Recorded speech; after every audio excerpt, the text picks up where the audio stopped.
Love's Daring Journey by Evelyn Merrick. The crisp autumn wind whistled through the narrow streets of Boston as Margaret Fairfield hurried along the cobblestone path. Her woolen cloak billowed around her shoulders, offering scant protection against the October chill of 1853. The bustling port city had always been her home, but lately its familiar streets seemed charged with an energy she couldn't quite name. Margaret clutched her borrowed copy of Adam Smith's The Wealth of Nations closer to her chest as she navigated the crowded thoroughfare. At 25, she had found contentment in her position as a librarian at the Boston Public Library, where each day brought new opportunities to explore the world through books. Her father, the esteemed Judge Fairfield, had long since resigned himself to her literary pursuits, though he still harbored hopes she might consider the suit of one of his colleagues' sons. Miss Fairfield, the deep voice carried easily over the clip-clop of passing carriages. Margaret's pulse quickened as she turned, already knowing who she would see. Thomas Bennet stood several yards away, his tall frame and broad shoulders cutting an impressive figure against the reddening sky. His presence was no coincidence. These chance encounters had been occurring with increasing frequency since that late summer day when he'd first entered her library. "Mr. Bennet," she acknowledged with a small nod, fighting to keep her voice steady. "Another pressing matter at the shipping office?" His green eyes squinted as he fell into step beside her. "Indeed, though I must admit I've developed a peculiar habit of handling my business affairs precisely when I know a certain librarian might be walking home." "How very convenient," Margaret replied, unable to suppress a smile. Their verbal sparring had become the highlight of her days, each encounter adding another layer to their growing understanding of each other. Thomas gestured to the book in her arms. "Adam Smith? A rather serious choice for evening reading."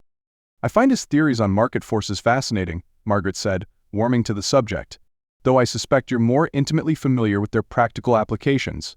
Perhaps we could compare theory and practice over tea sometime." The invitation was casual, but his eyes held hers with an intensity that made her breath catch. "That would hardly be proper, Mr. Bennet." "No less proper than our frequent discussions in the library about Shakespeare's sonnets and Byron's poetry," he countered, "or our debates about the merits of democracy versus monarchy." Margaret couldn't help but laugh. Over the past 3 months, Thomas had indeed become a regular visitor to her library, though his inquiries had gradually shifted from maritime law to whatever topic might prolong their conversations. She had discovered in him not just a successful merchant, but a man of genuine intellectual curiosity and quick wit. They turned onto her street, lined with its neat row of townhouses. The setting sun painted the brick walls in shades of gold and amber, and Margaret felt that familiar pang of regret that their time together was drawing to a close. "I'm leaving for London next week," Thomas said suddenly, his voice uncharacteristically hesitant. Margaret's steps faltered. "London. Business matters that require my personal attention. I'll be gone 6 months at least." He stopped walking and turned to face her fully. "Unless." "Unless?" The word emerged as barely more than a whisper. "Unless I had a compelling reason to return sooner." Thomas took a deep breath, as if gathering his courage. "Miss Fairfield, Margaret, these past 3 months have been the most intellectually stimulating and personally fulfilling of my life. Our conversations about literature, philosophy, and the changing world around us have shown me that you possess not only a brilliant mind, but a beautiful soul." Margaret's heart thundered in her chest as Thomas continued, his words carrying the weight of careful consideration. "I know this is unconventional, but I find myself unable to contemplate 6 months without our discussions, without seeing your face light up when you discover a new book, without hearing your laugh when I make a particularly poor attempt at wit." He reached for her hand, propriety momentarily forgotten. "Come with me to London, as my wife." The proposition hung in the air between them, full of possibility and danger in equal measure. Margaret's mind raced with practical considerations, even as her heart urged her to accept without hesitation. "We've known each other only 3 months, she said softly. "And my father." 3 months of genuine connection and open discourse, Thomas countered. "I know your mind, your heart, your principles. I know how your eyes sparkle when you're defending a controversial opinion, and how you fight to maintain funding for books that will benefit the poor. I know that you believe in education as a path to betterment, and that you secretly hope to write your own novel someday." His words struck her deeply, for he had indeed paid attention to every detail she had revealed about herself, just as she had come to know his own hopes and dreams. "As for your father," Thomas continued, "I respect him greatly, but you're of age. This must be your decision, Margaret. I'm not offering you a cage of social expectations.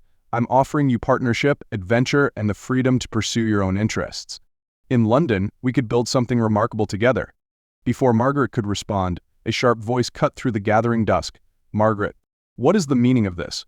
Judge Fairfield stood at the top of the townhouse steps, his expression thunderous. Margaret quickly withdrew her hand from Thomas's grasp, though she held her ground beside him. "Father, please let me explain." Inside, now, the judge's tone left no room for argument. Margaret turned to Thomas, her chin held high despite her racing heart. "Tomorrow, noon, the harbor." He nodded once, understanding everything she wasn't saying. With a respectful bow to both Margaret and her father, he turned and walked away, his steps measured and confident. The next 24 hours passed in a whirlwind of heated arguments and tearful conversations. Judge Fairfield alternated between rage at Thomas's presumption and desperate appeals to Margaret's sense of duty. But with each attempt to dissuade her, Margaret became more certain of her decision. By 11:30 the next day, she was hurrying toward the harbor with a carpet-bag containing her most precious possessions, several beloved books, some clothes, and her mother's locket. The smell of salt air and tar grew stronger with each step, along with her conviction that she was choosing not just Thomas, but a life of her own making. She found him standing beside the gangplank of his merchant vessel, the Literary Lady, a name that now seemed prophetic. His face brightened at her approach, and any lingering doubts vanished at the sight of his warm smile. "I was beginning to worry," he admitted, taking her bag. "I had to say a proper goodbye to my books," she replied, attempting lightness despite the emotion thick in her throat. "We'll build you a new library in London," he promised, his free hand finding hers. One filled with first editions and rare volumes from every corner of the world.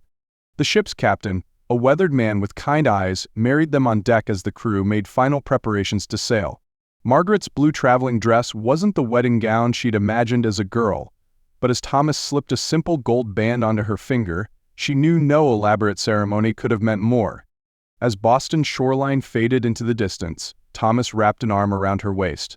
"Any regrets, Mrs. Bennet?" Margaret leaned into his embrace, watching the vast ocean spread before them like an endless road of possibilities.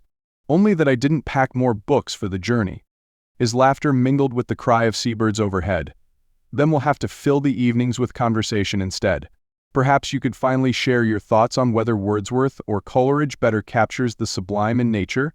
The next 6 months proved to be everything Thomas had promised and more. London welcomed them with its fog-shrouded mysteries and vibrant intellectual life.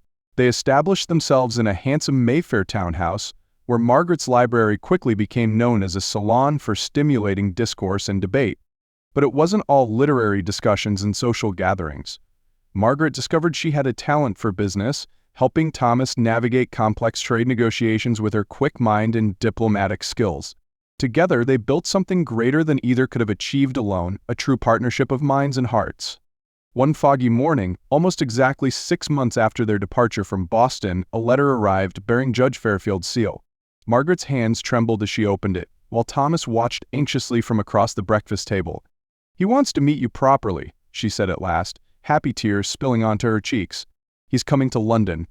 Thomas reached across the table to take her hand. "Are you ready for that?" Margaret thought about the life they'd built together, the trust they'd established, the challenges they'd overcome, the love that had only grown stronger with each passing day. "Yes," she said firmly. It's time he saw that sometimes the greatest adventures begin with a leap of faith. Judge Fairfield arrived 2 months later to find not the scandal he'd feared, but a daughter who had blossomed beyond his expectations. The reconciliation wasn't immediate, but watching Margaret and Thomas together, their obvious devotion, their intellectual rapport, their shared vision for the future, gradually softened his heart. Years later, Margaret often reflected on that autumn day when she'd chosen to follow both her heart and her mind. The library she left behind had been replaced by something far greater, not just books, but a life filled with purpose, partnership, and endless possibilities for growth. "Do you ever regret it?" Thomas asked one evening as they sat in their library, the fire casting warm shadows on walls lined with treasured volumes from around the world. Margaret looked up from her writing desk, where she was working on her first novel, a dream Thomas had encouraged from the start. "Regret what?" "Running away with a merchant?" His eyes still held that hint of mischief she'd first fallen in love with. She set down her pen and walked over to where he sat, placing a gentle kiss on his forehead. My dear Mr. Bennet, that was the most rational decision I ever made. The clock chimed 9, and somewhere in the distance, a ship's bell rang out across the Thames. Margaret smiled, knowing that sound would forever remind her of the day her greatest adventure began, one that was still unfolding page by precious page,